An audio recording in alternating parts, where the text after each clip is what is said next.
Всем добрый день! Сегодня мы предлагаем вам поработать с воздушным пластилином и слепить вот такое пирожное с ягодами клубники.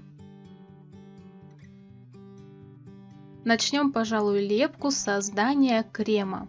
Определяемся с размером будущей заготовки. Мы будем делать крем нежно-розового оттенка и для этого смешиваем белый пластилин с небольшим кусочком желтого и красного цвета. Масса очень мягкая, цвета легко и быстро перемешиваются друг с другом. Пока крем нам не нужен, мы его оборачиваем в пленку, чтобы он не высох на воздухе, и убираем в сторону. Для шоколадного стаканчика используем в равных пропорциях желтый, красный и синий базовые оттенки пластилина. Смешиваем его до тех пор, пока цвета не перемешаются. Вымешиваем пластилин для крема и шоколадного стаканчика приблизительно в одинаковом количестве. У нас получается вот такой плотный шоколадный оттенок. И теперь из этой массы мы катаем ровный шар без зазоров. Зазоры мы все убираем. Если зазоры остаются, снова немного помните пластилин в ладошках и опять скатайте шарик. Иначе на месте зазоров после остывания может пойти трещина, так как пластилин будет давать усадку во время высыхания. Придаем форму нашему пирожному и откладываем его в сторону.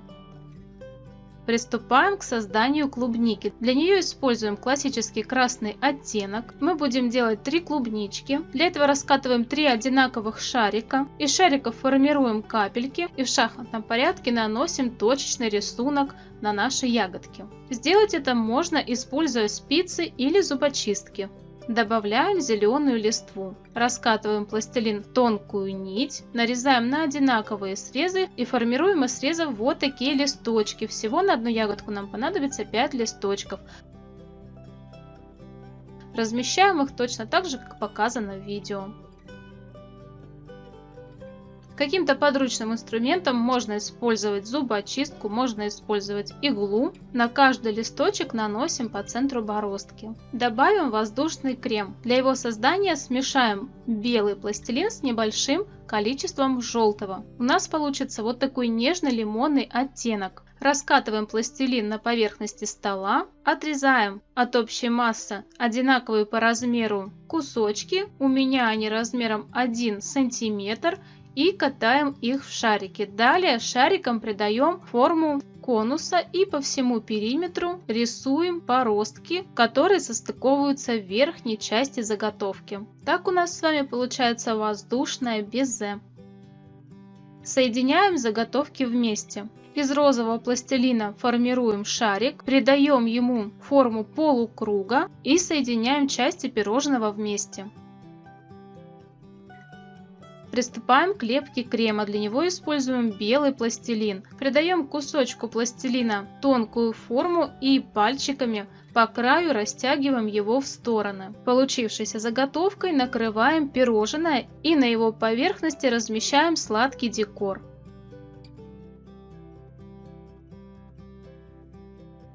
Украшаем пирожное сладкой посыпкой. Для этого раскатываем цветной пластилин в тонкую нить и нарезаем вот на такие трубочки. Трубочки размещаем по всему периметру крема. У меня осталось немного воздушного пластилина лимонного цвета. Я раскатываю его в нить и закрепляю на переходе между кремом и шоколадным стаканчиком. По желанию можно добавить текстурный рисунок. Вот и все, вот такое пирожное у нас с вами в итоге получается. Для того, чтобы оно не деформировалось и высыхало равномерно, разместите его на обычный лист бумаги. Так фигурка будет дышать и с нижней части, а бумага будет впитывать в себя лишнюю влагу. Надеемся, что наш урок вам понравился и пригодится. Если остались какие-то вопросы, задавайте, я обязательно на них отвечу.